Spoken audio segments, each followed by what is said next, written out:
반명 빅텐트건, 개헌 빅텐트건 간에 국민의힘은요, 지금 내부적으로도 빨리 수습해야 될 상황이 있죠. 바로 당내 원팀 만들기입니다. 국민의힘 특사단이 홍준표 전 후보가 있는 하와이까지 날아갔죠. 만났습니다. 4시간이 넘도록 많은 대화를 나눴습니다. 일련의 과정 속에서 서운했던 부분이 좀 참 많았던 것 같아요. 홍준표 시장 입장에서는 보수 대통합이 이루어져야 된다. 김문수 후보를 적극 지지하겠다. 그리고 꼭 승인을 했으면 좋겠다. 도와달라 하는 그런 여러 차원의 말씀을 다 전달해 드렸고 홍 시장께서도 그걸 깊이 있게 받아들이셨습니다. 추가로 더 다시 한번 대화를 갖는 것으로 이렇게 약속을 잡았습니다. 얘기대로라면 특사단은 지금 홍 전 시장과 4시간 넘게 많은 이야기를 나눈 거고요. 그런데 선거운동 합류 여부에 대해서는 명확한 답을 듣지 못한 것 같습니다. 추가 만남을 남겨놓고 왔다, 이런 상황이라는데 홍준표 전 시장이요, SNS에 이런 영상을 하나 공유했습니다. 빠삐용, 워낙 유명한 영화죠. 이게 탈옥을 주제로 한 영화인데 바람처럼 자유롭게라는 주제가가 나옵니다. 이거 어떤 의미를 담아서 저렇게 얘기한 거예요? 나는 혼자 자유롭게 있겠다. 네. 나를 놔줘라. 이런 뜻인가요?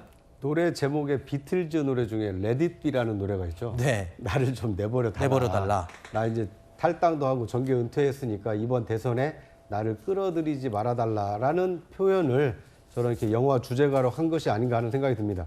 지금 국민의힘도 그렇고 이준석 개혁신당 후보도 그렇고 이른바 범보수 진영은 4분 오열돼 있기 때문에 사실상 지지세를 한 대로 끌어모으기가 굉장히 어려운 상황입니다.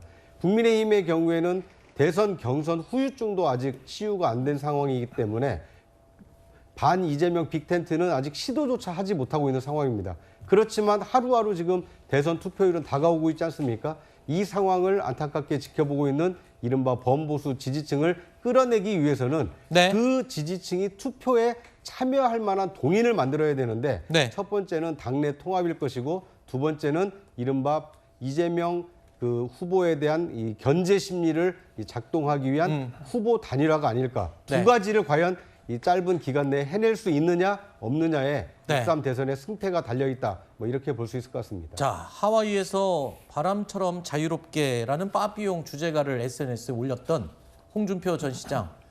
어제요, SNS 프로필 사진을 또 홍 전 시장이 바꿨습니다. 이걸 두고 또 많은 사람들이 여러 가지 해석을 했습니다.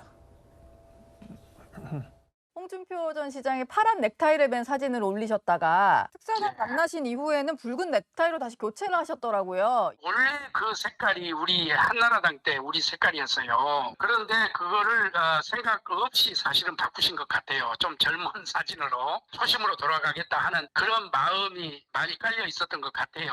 그런데 지금 우리 국내 언론에서 지금 갑론을박이 계속 벌어졌잖아요. 저도 민주당 지지 선언하신 줄 알았어요, 사진으로. 그래서 예. 제가 와서 바로 이렇게 바꿔드렸습니다. 그래서 네. 그런 부분에 대해서는 절대 오해가 없었으면 좋겠다. 홍준표 영입설, 네. 국무총리 제안설이 결합이 되면서 논란이 많아서 저희가 말씀을 드렸더니 그렇게 이게 문제가 되는 건 사실 인식을 못했다. 대화 중에 민주당과 손잡을 일은 절대 없다는 말씀을 아주 명확하게 하셨습니다. 홍준표 전 시장이 여러 가지 별명이 있는데 그중에 하나가 또 레드홍이거든요. 제가 얼마 전에 인터뷰했을 때도 빨간색 점퍼를 항상 입고 있는 모습을 제가 보고 왔거든요. 그런데 레드홍이 파란색 자켓이라니, 게다가 넥타이까지 파란색이라니 사람들이 많이 관심을 가졌어요. 네. 원래 정치인들은 옷 하나, 넥타이 색깔 하나가 다 의미를 담는다면서요. 그래서 저렇게 해석이 난무했었던 건데 빨간색으로 또 바꾸니까 더 지금 또 얘기가 많이 나오네요.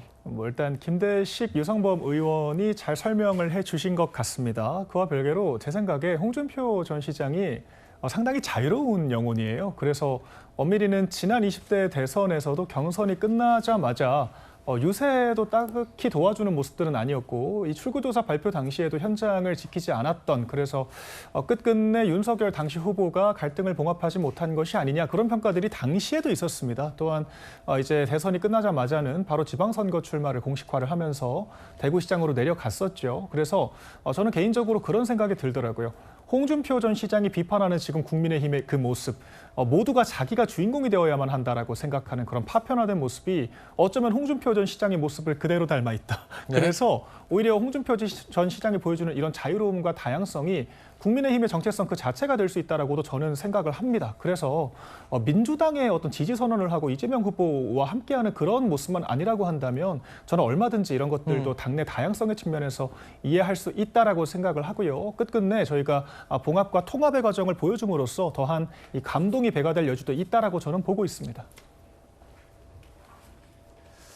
한동훈 전 대표 오늘부터 본격적으로 유세에 합류하겠다라고 밝혔죠.